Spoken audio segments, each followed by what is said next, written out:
Tuhan, saat ini Tuhan, kami buka hati kami untuk firman-Mu Tuhan. Engkau kuatkan kami, Engkau tambahkan iman percaya kami Tuhan. Biar kami boleh tetap setia sampai garis akhir.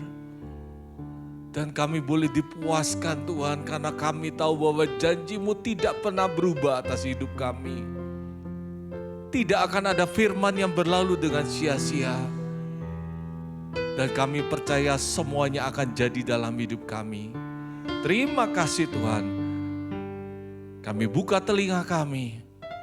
Dan biarlah Roh Kudus yang mewahyukan itu semuanya kepada masing-masing kami. Engkau yang tahu kedalaman hati kami. Koreksi kami. Tuntun kami Tuhan. Di dalam nama Tuhan Yesus. Haleluya. Amin. Shalom.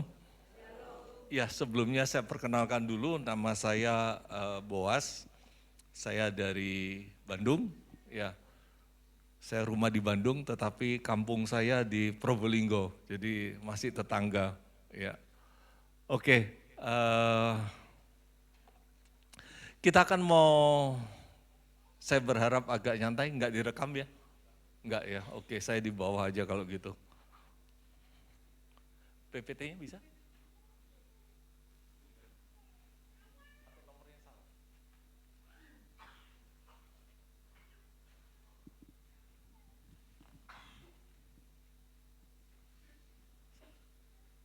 Ini 33395, bukan? Oh, 75.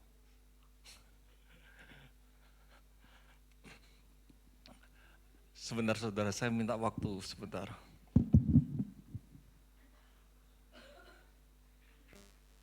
Semua merenungkan tentang hidup kita masing-masing. Kita baru memasuki tahun 2023. Direkam? Enggak kan? Oh, suara. Oke. Jadi bisa dibawa ya. Ya. Jadi kalau kita lihat firman Tuhan, bahwa janjinya adalah bahwa kita akan terus naik dan tidak menjadi turun. Kita akan menjadi kepala dan menjadi ekor. Dan semua masing-masing kita itu ada tugas dan tanggung jawab yang Tuhan berikan. Ada talenta yang Tuhan berikan di dalam tangan saudara. Dan talenta itu harus berkembang. Nah, kalau kita semuanya mau jujur dan terbuka, bagaimana kondisi kita saat ini? Secara rohani atau secara jasmani? Apakah itu lebih baik daripada masa yang lalu atau bahkan lebih baik daripada saat kita pertama kali kenal dengan Tuhan, berjumpa dengan Tuhan? Atau ternyata saudara saat ini lagi down? Ini adalah masa-masa yang ya kita semua percaya bahwa udah ya, masa-masa yang menentukan ya. Dan kalau kita lihat ya 2023 apa sih gitu? Bagaimana saudara menghadapi tahun ini? Ada yang berkata bahwa tahun ini adalah tahun yang gelap. Tahun depan lebih gelap lagi gitu. Nah, sebagai anak Tuhan bagaimana? Katanya bahkan ada krisis, ada beberapa negara yang akan kolaps. Mungkin akan ada krisis pangan, semakin susah mencari pekerjaan. Apakah saudara masih percaya enggak bahwa Tuhan pelihara saudara, Tuhan bisa luputkan saudara, atau saudara masa aduh tahun ini gimana gitu. Nah itu yang akan kita bahas di sini dan saya berharap saudara bisa sedikit rileks gitu ya. Bisa maju? Ya. Bagaimana saudara melihat masa-masa ke depan? Apakah begitu mengerikan? Pada sebetulnya tidak ya. Sebetulnya imut-imut tetapi bayangannya mengerikan gitu. Iya. Ya. Itu tergantung saudara saya. Ya. Tetapi saya berharap kita semua mau terbuka. Ya. Saya akan berusaha untuk merefleksikan Karena di masa-masa akhir, kalau saudara baca di Matius 24, ya, saya nggak tulis di sini, ada satu ayat, dan kasih kebanyakan orang, ini bicara tentang akhir zaman, akan menjadi semakin dingin. Tetapi yang bisa bertahan sampai kesudahannya akan selamat. Nah, berarti kita semuanya harus yang mempertahankan namanya kasih. Sampai garis akhir. Ya. Ketika awal tahun, ada seseorang anak muda, ya, itu tanya kepada saya. Dia panggil saya, kok, sebetulnya kategori orang setia melayani itu seperti apa gitu. Saya sudah melakukan seperti yang almarhum Pak Daniel ngomong, bahwa ayo setia dalam pelayanan, jangan pernah mundur, never give up gitu. Kalau perlu seret gitu, kalau kamu nggak bisa jalan, merangkak deh atau gimana, seret gitu. Tetapi dia ngomong, passionku hilang. Menurut saudara setia atau tidak itu? Saya bilang bahwa sebetulnya yang dilihat Tuhan itu bukan yang ini, tetapi di hati. Sama, kalau misalkan bapak-bapak yang ada di sini, Anda pasti bisa membedakan ketika Anda pulang kantor, Anda capek duduk di kursi, lalu pembantu Anda membawakan air minum atau kopi atau teh atau apa yang Anda sukai, dihidangkan di depan Anda. Itu akan berbeda rasanya kalau yang menghidangkan saat itu tanpa diminta adalah orang yang saudara kasih. Entah istri Anda, entah anak Anda. Kenapa? Apa yang membedakan? Kasih. Ada orang yang melakukannya tidak dengan perasaan, karena memang dia digaji, tetapi ada orang yang melakukan dengan cinta. Itu yang berbeda. Saya beberapa ngobrol dengan teman-teman, dia ngomong, kok banyak ya orang-orang yang pelayanan, orang-orang yang kelihatannya setia dalam Tuhan, kok setelah pandemi nggak muncul? Ada orang-orang yang diaken atau majelis di gereja, kok menghilang? Bahkan ada yang kelihatannya nggak ada apa-apa, ternyata cerai. Atau ketika kayaknya pelayanan dipakai Tuhan, tiba-tiba undur. Ya, makanya saya berharap bahwa tidak ada orang di tempat ini yang saudara di kemudian hari mundur. Tetapi saya berharap kita semuanya maju dan menyelesaikan semuanya bersama dengan Tuhan. Amin. Nah, masalah ini itu juga bukan menimpa kepada kita semua di zaman-zaman sekarang. Di Alkitab juga ada beberapa orang yang dipakai Tuhan. Tiba-tiba pada satu titik, loh kok mundur? Loh kok menyerah? Loh kok pengen mati? Nah, itu yang harus kita waspadai. Ya.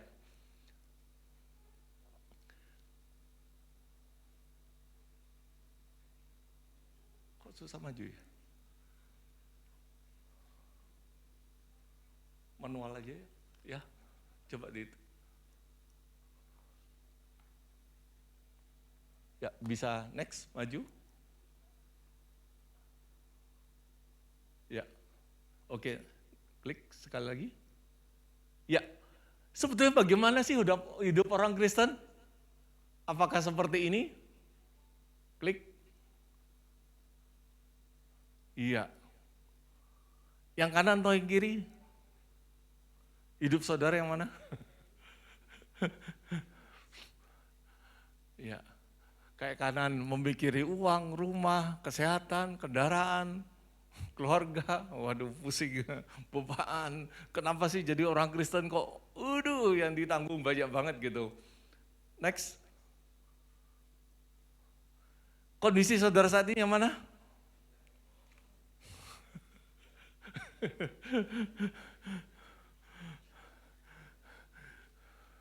Ya, orang Kristen harusnya hijau ya. Harusnya. Tapi kalau ada yang konseling dengan Pak Winoto biasanya yang merah-merah. Oke, next. Ya, aku berdoa semoga engkau baik-baik dan sehat-sehat saja dalam segala sesuatu sama seperti jiwamu baik-baik saja. 3 Yohanes 1 ayat 2. Dalam bahasa Inggris, aku berdoa supaya kamu tuh ya baik atau berkelimpahan, ya dan mempunyainya dengan kesehatan yang baik, sama seperti jiwamu sehat. Ternyata tuh secara firman Tuhan, kalau jiwa kita itu sehat, seharusnya tubuh itu sehat dan dompetnya sehat. Ya. Jadi gini, saya mau tantang gini bukan untuk menduduh saudara, tetapi saudara harus ingat bahwa ini firman Tuhan. Kalau itu belum terjadi dalam hidup kita, ya ayo kita sama-sama belajar. Kenapa kok belum terjadi? Karena firman Tuhan berkata bahwa firman itu nggak akan pernah berlalu dengan sia-sia. Janji Tuhan itu pasti bisa terjadi dalam hidup saudara dan saya. Tuhan itu bukan Tuhan yang nggak pernah ingkar janji. Jadi kalau firman Tuhan berkata tentang kelimpahan, hidup sehat, prosperity, bahkan firman Tuhan berkata dia itu sanggup melakukan lebih yang daripada saudara doakan atau harapkan. Itu Tuhan. Mungkin saudara berkata, kenapa ya aku berdoa sama Tuhan gak dijawab-jawab? Kenapa ya aku bergumul ini kok gak lewat-lewat gitu? Nah itu yang nanti kita akan bahas. Next. Hal-hal yang harus saudara perhatikan dalam mengikut Tuhan agar kita bisa alami janji Tuhan. Saya tidak mendapat input dari Pak Winoto, oh jemaatku seperti ini, enggak. Ya, saya enggak tahu hidup saudara, tapi saya berharap saudara mau membuka hati dan biar ini firman yang berbicara. Yuk next. Rohlah yang memberi hidup, daging sama sekali tidak berguna. Ini firman Tuhan. Atau dalam bahasa Inggris itu gini, roh itu yang memberi kehidupan, daging itu seharusnya tidak ada bagian di dalamnya. Jadi perhatikan ketika saudara mengikut Tuhan, saudara berjalan dengan Tuhan, harusnya semuanya oleh karena roh. Daging tidak boleh ikut. Nanti saya akan tunjukkan kenapa firman Tuhan berkata seperti ini. Next. Janganlah kita jemu-jemu berbuat baik. Ya, karena apabila sudah datang waktunya, kita akan menuai jika kita tidak menjadi lemah. Galatia 6 ayat 9. Semua saudara tahu ayat ini. Tetapi dalam bahasa Inggris saya cek, jemu-jemu itu lelah, berbuat baik itu bukan berarti berbuat kebaikan, tetapi berbuat apa yang benar.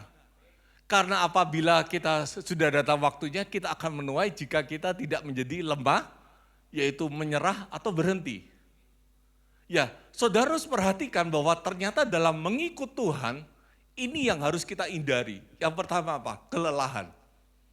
Kelelahan itu di sini fatigue ya. Itu kadang tidak tampak. Banyak hamba-hamba Tuhan, kelihatannya oke, ada yang bunuh diri. Itu di US, Amerika. Iya. Ada juga yang kelihatannya nggak ada apa-apa, cerai dengan istrinya tiba-tiba. Ada sesuatu yang lelah di dalam dan itu tidak tampak. Dan itu harus kita sadari. Karena kadang kita mengikut Tuhan, itu karena kita bukan dengan roh, tetapi ada daging yang bermain dan membuat itu lelah. Ya. Terus juga yang berikutnya, jangan pernah saudara menyerah atau berhenti. Karena kalau saudara tetap setia melakukan apa yang saudara tahu itu benar di hadapan Tuhan, someday saudara akan menuai. Pada waktu yang tepat saudara pasti akan menuai. Kalau saudara tidak menyerah dan tidak menjadi lelah. Oke, next. Perhatikan ini. Tetapi Musa berkata kepada Allah, siapakah aku ini? Maka aku akan menghadap Firaun dan membawa orang Israel keluar dari Mesir, ini bercakap-cakap dengan Tuhan. Ya, bercakap-cakap dengan Tuhan. Dan Tuhan berkata kepada Musa, bukankah aku yang menyertai engkau? Inilah tandanya bagimu bahwa aku yang mengutus engkau. Selanjutnya ada. Perhatikan gini, Tuhan sendiri ngomong, bukankah aku yang menyertai engkau? Maju aja menghadap Firaun. Ya, Tuhan janji gitu. Tetapi apa yang terjadi ketika Musa tetap melakukan kehendak Tuhan? Next. Tanggung jawab atas seluruh bangsa ini, yang atas nggak kebaca ya, terlalu. Oke. Bilangan 11, coba Kofi. Bilangan 11 ayat berapa tuh?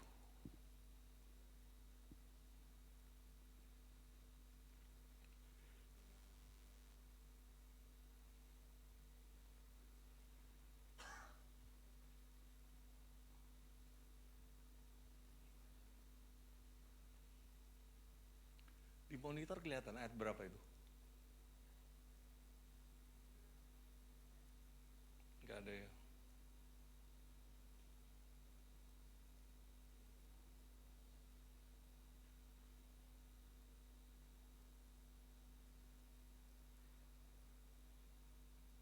Oh iya, 11 ayat 14 ya. Aku seorang diri tidak dapat memikul tanggung jawab atas seluruh bangsa ini sebab terlalu berat bagiku. Jika engkau berlaku demikian kepadaku, sebaiknya engkau membunuh aku saja jika aku mendapat kasih karunia di matamu, supaya aku tidak harus melihat celakaku. Perhatikan di sini, awalnya Tuhan ngomong, bukankah aku yang mengutus kamu, menyertai kamu? Tetapi pada satu titik ketika dia sudah dalam keadaan lelah, dia ngomong begini, aku seorang diri tidak dapat memikul tanggung jawab atas seluruh bangsa ini. Perhatikan ini. Ketika Musa melakukan pelayanannya, melakukan kehendak Tuhan, dia melihat tanda mujizat, tetapi ketika dia melihat banyak tantangan yang harus dihadapi di pelayanan lah istilahnya, atau apa yang harus dia kerjakan di hadapan Tuhan, pada satu titik dia lelah. Dia merasa, aku seorang diri. Hati-hati, hal ini jangan sampai terjadi bagi saudara dan saya. Bukankah Tuhan sendiri yang berkata bahwa sekali-kali aku tidak akan pernah meninggalkan kau? Bukankah firman Tuhan yang berkata bahkan ketika kita lewat lembah bayang-bayang maut, kita tidak pernah sendiri. Gadamu dan tongkatmu itu yang menghibur aku. Itu sebenarnya firman Tuhan. Kalau saudara saat ini mengalami masalah demi masalah dalam hidupmu, semuanya itu pilihan jatuh ke tangan saudara. Apakah saudara memutuskan untuk lelah dan berhenti, atau saudara mau tetap maju dalam Tuhan?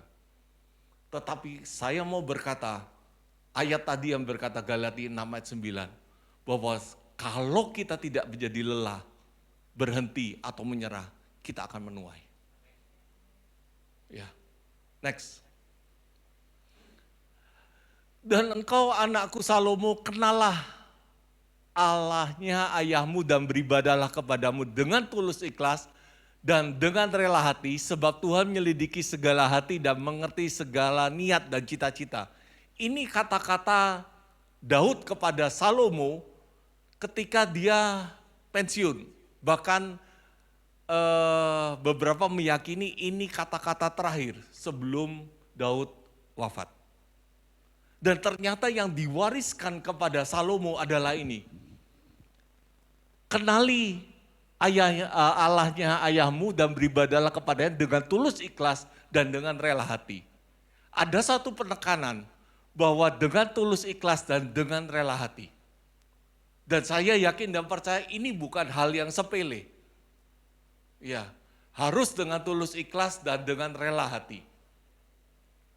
Kalau saya nggak tahu keadaan saudara saat ini, apakah saudara saat ini ketika beribadah, ketika melayani, apakah engkau masih enjoy?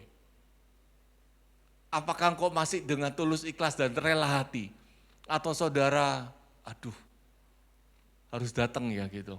Aduh harus melayani ya gitu. Masalahnya apa? Tuhan tahu. Apa yang di dalam hati kita, kita boleh saat ini semua datang bersama-sama tempat ini. Tetapi Tuhan tahu siapa yang datang dengan rela hati dan dengan sukacita. Siapa yang merindukan dia, siapa yang enggak. Tahu.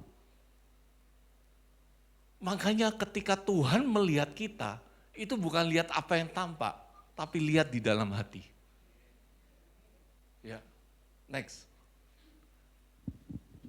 Ini beberapa terjemahan yang saya garis bawah dengan tulus, ikhlas dan rela hati.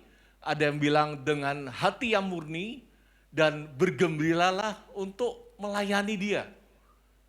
Atau ada juga yang dengan segenap hati dan dengan eager atau hasrat yang bergelora. Atau juga ada yang ngomong dengan hati yang tidak bercacat dan juga dengan kerelaan.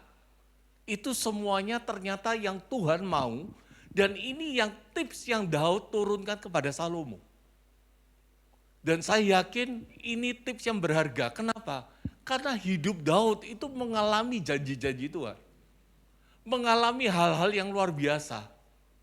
Makanya jadikan ini satu pedoman bagi saudara dan saya. Kita boleh tetap setia kelihatannya, tetapi Tuhan lihat hati. Mari, kalau saudara merasa kok aku sebetulnya males ya. Kok aku semakin lama semakin males beribadah. Kok enggak semangat seperti dulu. Itu ada sesuatu yang salah dalam hati kita. Dan itu harus diberesin. Next. Perhatikan ini. Yunus. Tetapi hal itu sangat mengesalkan hati Yunus. Lalu marahlah ia dan berdoalah ia kepada Tuhan. Ya Tuhan, bukankah telah kukatakan itu ketika aku masih di negeriku, itulah sebabnya maka aku dahulu melarikan diri ke Tarsis, sebab aku tahu bahwa Engkaulah Allah yang pengasih dan penyayang, yang panjang sabar dan berlimpah kasih setia, serta yang menyesal karena malapetaka yang didatangkannya. Jadi sekarang ya Tuhan, cabutlah kiranya nyawaku karena lebih baik aku mati daripada hidup. Saudara tahu Yunus nabi yang besar, yang bisa membuat satu kota bertobat dan berbalik mencari Tuhan. Ternyata dia ketika pelayanannya berhasil, dia marah sama Tuhan. Karena Tuhan tidak menjadi menghukum Niniwe. Hati. Yunus tidak pernah bisa menangkap hati Tuhan.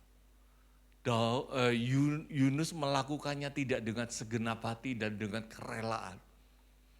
Dia melakukannya karena sekedar disuruh Tuhan. Jadi kembali kepada saudara dan saya, bagaimana kita saat ini di hadapan Tuhan.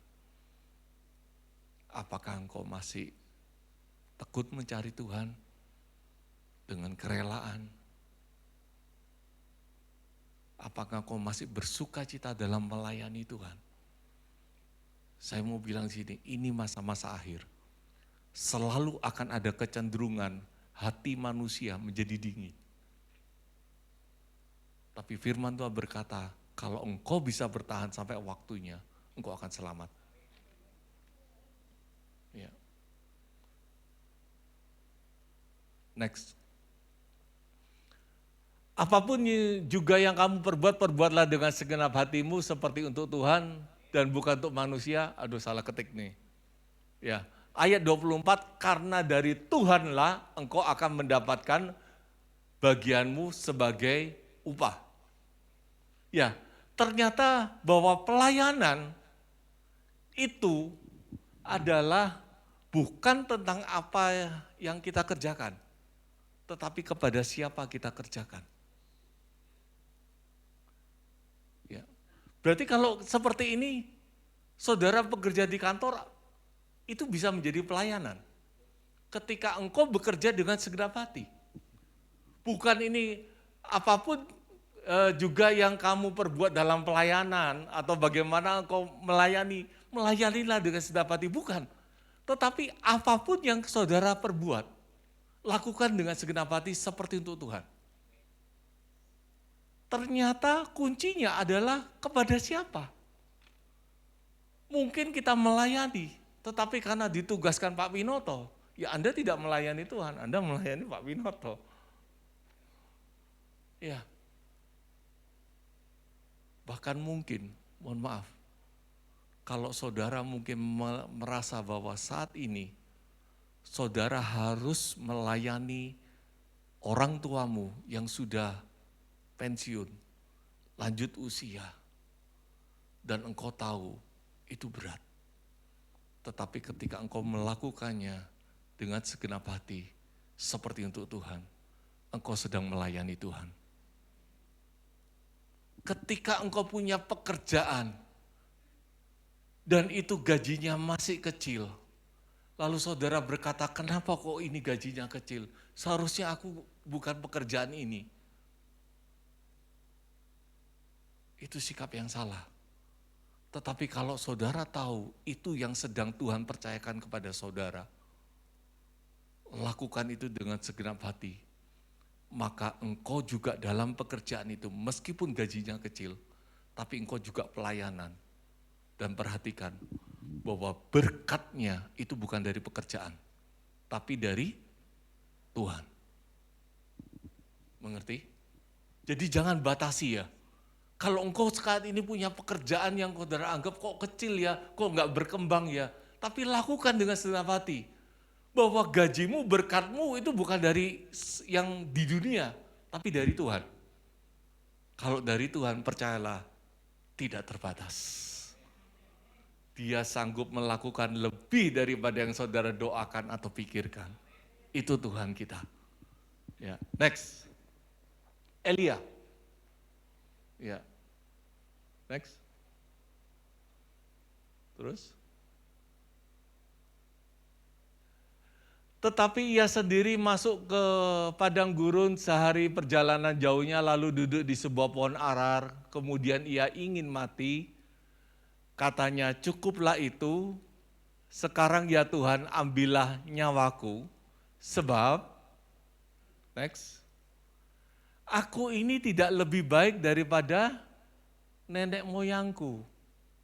Saudara perhatikan, seorang Elia yang begitu luar biasa, dia bisa melawan nabi-nabi Baal, tetapi ternyata pada satu titik dia juga ingin mati.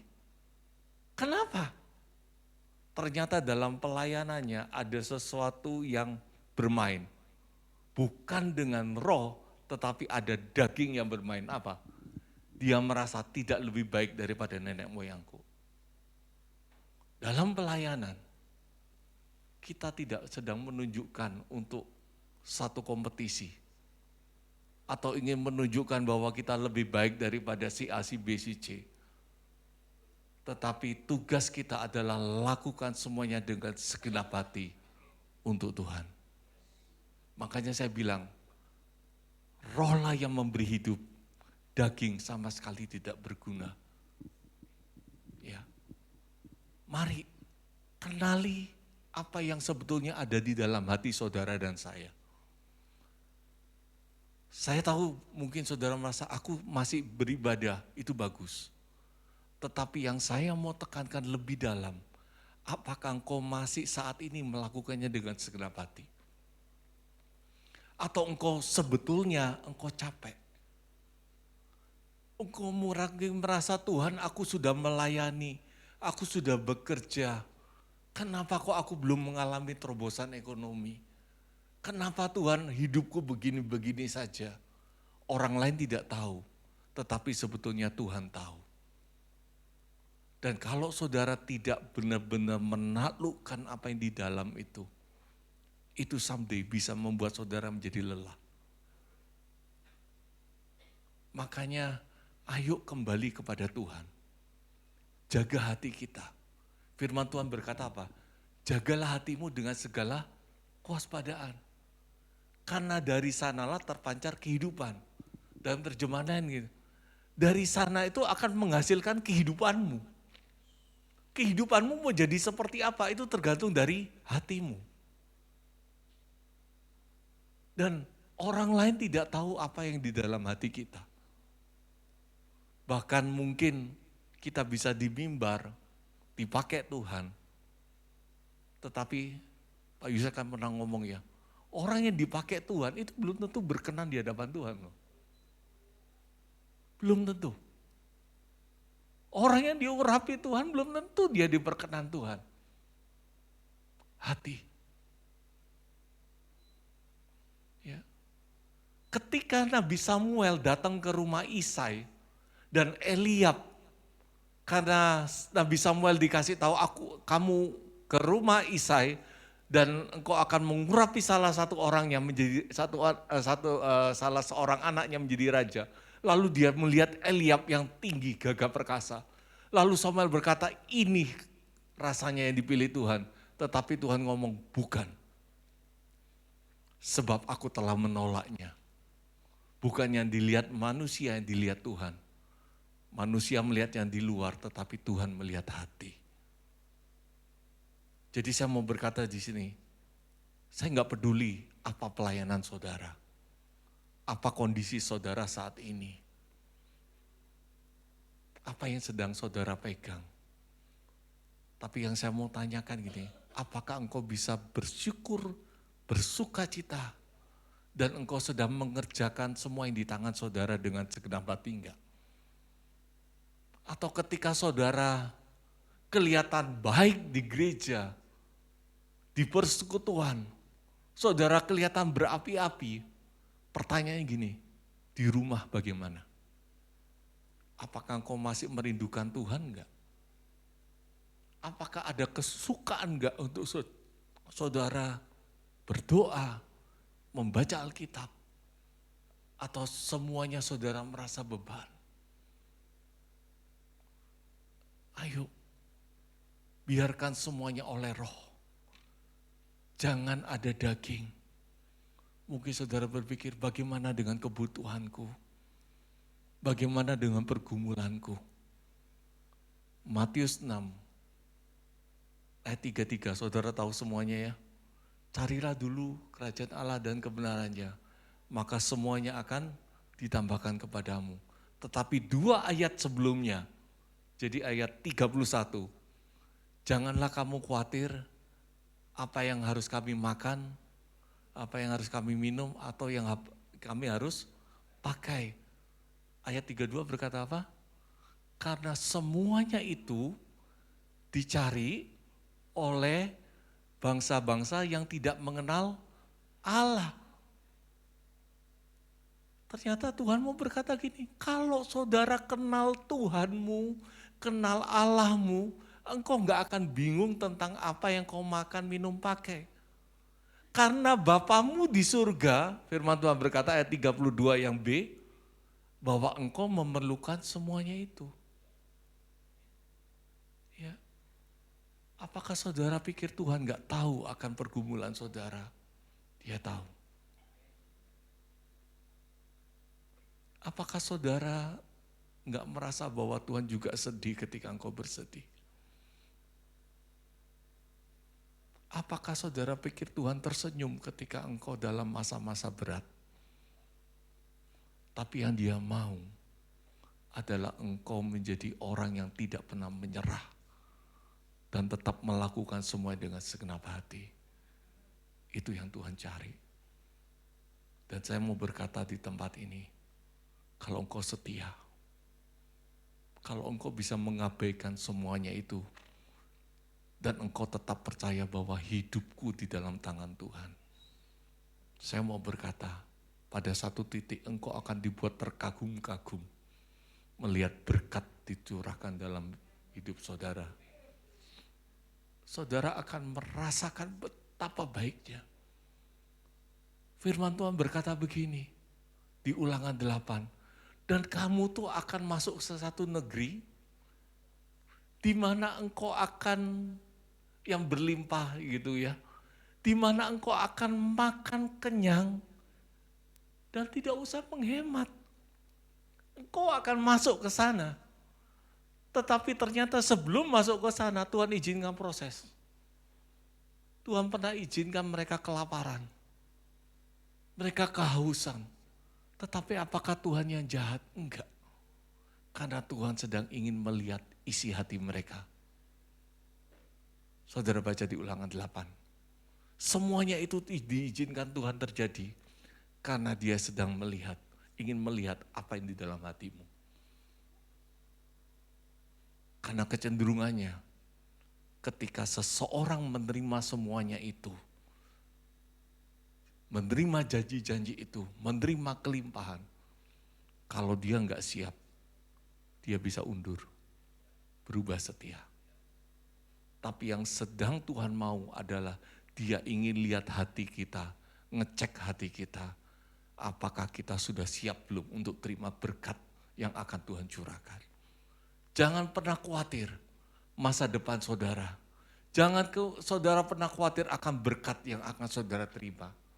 Percayalah, Tuhan sanggup sediakan lebih daripada yang saudara doakan. Atau yang saudara pernah doakan. Mari tetap taat dan setia. Tuhan mau mencari adalah orang-orang yang punya keteguhan hati untuk tidak pernah meninggalkan Tuhan atau tidak pernah menjadi lelah, tidak pernah menjadi biasa, tetapi saudara terus berapi-api untuk melayani Tuhan, setia kepada Tuhan. Karena Tuhan perhitungkan itu semuanya. Saya mau berkata di tempat ini bagi saudara yang mengalami masa-masa berat. Mungkin itu keuanganmu, keluargamu, atau di pelayanan engkau menghadapi banyak tantangan demi tantangan. Mungkin engkau melayani tetapi tidak dianggap orang. Engkau melayani, engkau tidak dipuji orang. Bahkan mungkin engkau merasa ditusuk dari belakang dalam pelayanan. Saya mau berkata di tempat ini, firman Tuhan berkata, jaga hati. Jaga hati. Jangan biarkan hati ini terkontaminasi. Akhirnya semuanya menjadi lelah. Semuanya saya bilang apa? Dimulai dari hati. Apakah engkau ada kecewa enggak? Baik dengan Tuhan, dengan pemimpin, atau dengan gerejamu. Jangan biarkan itu terus ada di dalam hati kita. Karena itu bisa mempengaruhi semuanya. Tapi kalau hati kita terus murni di hadapan Tuhan, percayalah, kita tidak akan menjadi lelah. Kita akan terus bersemangat. Ayo kita mau jujur di hadapan Tuhan. Saya berharap saudara buka hati di hadapan Tuhan. Jujur di hadapan Tuhan. Bagaimana kondisimu saat ini? Bagaimana kehidupan pribadimu di hadapan Tuhan? Bagaimana pelayananmu di hadapan Tuhan? Apakah engkau dikecewakan sehingga engkau menjadi lelah? Sehingga apimu mulai padam, hatimu mulai dingin. Atau engkau tetap bisa menjaganya itu tetap panas di hadapan Tuhan. Mari saya undang pemain musik.